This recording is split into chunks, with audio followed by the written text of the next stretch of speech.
we shall continue our discussion on the properties. Let's look at transitive property.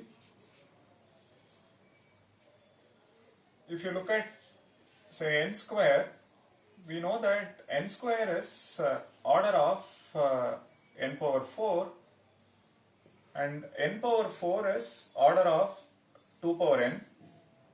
Therefore, n square is order of 2 power n. Similarly, you have n square is omega of n log n, and n log n is omega of, say, 1 by n.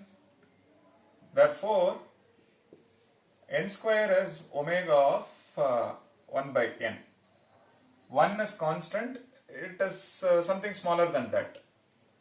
Similarly, if you look at n cube, and of course it is theta of n cube, and n cube is theta of n cube.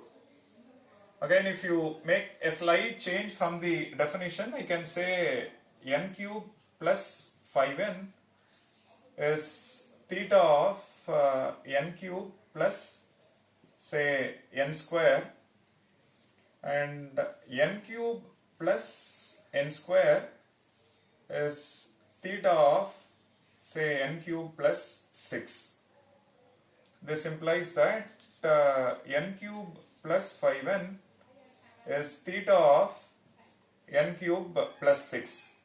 With appropriate choice of C1 and C2, one can establish that n cube plus 5n is upper bounded by constant times n cube plus n square and lower bounded by constant times n cube plus n square.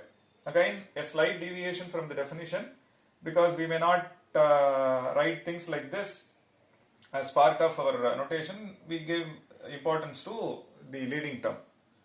Just to highlight that this property, I made this slight change. Fine. So now with this, what can we say? If you have f of n is order of g of n and g of n is order of h of n, implies that f of n is order of h of n. So which means big O respects transitive property. If f of n is omega of g of n and g of n is omega of h of n, implies that f of n is omega of h of n. Therefore, f of n, g of n, h of n, we can compare using omega, so omega respects transitive property. Again, f of n is theta of g of n and g of n is theta of h of n. This implies that f of n is theta of h of n. This shows that theta is respecting transitive property. Fine.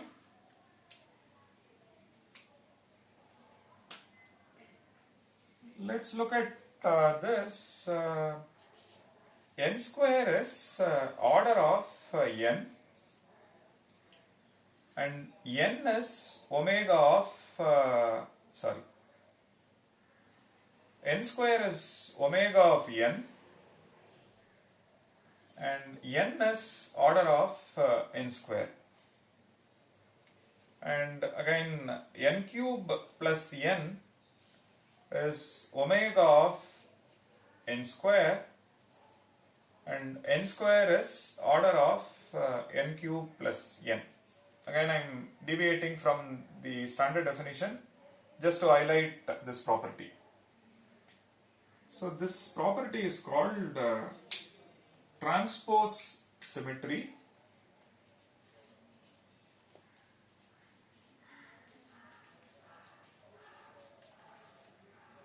F of n is order of g of n, implies that g of n is omega of f of n, or f of n is omega of g of n, implies that g of n is order of f of n. As you can see that n square is you can see that n square is n cube. So n cube is order of 2 power n, and 2 power n is omega of n cube. So if f of n is order of g of n, then g of n is omega of f of n.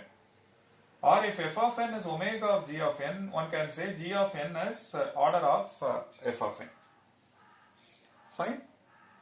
And so very similar to what we have seen in the context of discrete mathematics, in particular when we discussed relations, there were interesting properties, right? So the operator big O or omega or theta, they are actually trying to relate two functions. So then it makes sense to ask, do they respect the reflexive property, symmetric property, transitive, and so on. On the similar line, one can experiment, do they respect antisymmetric property and other interesting properties as well, trichotomy and asymmetric and all that, irreflexivity, all that. Now one can also ask, what about little omega and little theta, little o. Little o and little omega, do they respect these properties? That's an interesting case study to experiment further. And also look at my scribe, you will find more examples, and there are other interesting observations one can bring out. There are functions which cannot be compared in asymptotic sense, so those examples you will come across in my scribe.